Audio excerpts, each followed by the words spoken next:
Salut tout le monde, j'espère que vous allez bien. Alors aujourd'hui, nous allons revisiter le pavlova. Donc pour ceux qui ont déjà vu ma vidéo sur le pavlova, je vous invite à vous référer à cette recette pour faire le pavlova au moringa. Voilà, il n'y a pas vraiment de grande différence. Le seul détail, c'est qu'il faut rajouter évidemment de la poudre de moringa. Donc je vous mettrai de toute façon les quantités qu'il faut pour faire un pavlova normal et aussi la quantité de poudre de moringa dont vous aurez besoin. Donc une fois que mon appareil est prêt, je vais pocher. Alors vous pouvez pocher sous n'importe quelle forme qui vous plaît. Bon, moi j'avais essayé de faire une feuille géante pour rappeler un petit peu la feuille de moringa. Bon voilà, j'ai fait de mon mieux. Voilà.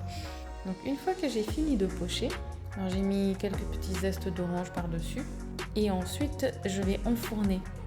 Alors j'ai eu trop mal au cœur parce que je me suis rendu compte à un moment donné que je n'avais pas filmé une partie très très importante qui est le montage du pavlova avec les fraises, parce que la décoration était quand même différente de celui que j'avais fait précédemment.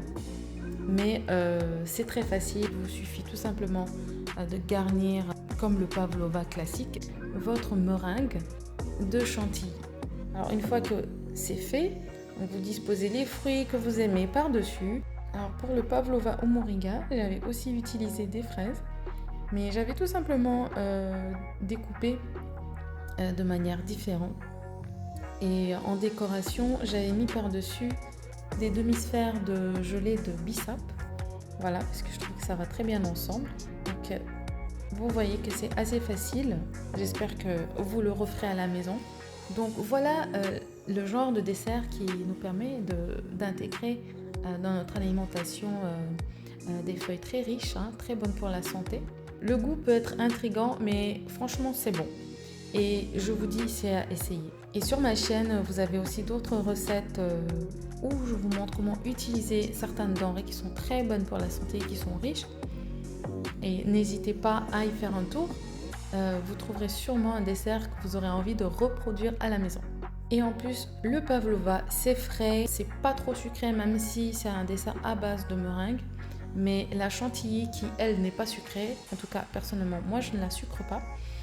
La chantilly et les fruits, ça apporte un parfait équilibre et c'est un dessert dont vous ne voudrez plus vous passer, croyez-moi. Donc je vous dis à bientôt pour une nouvelle recette.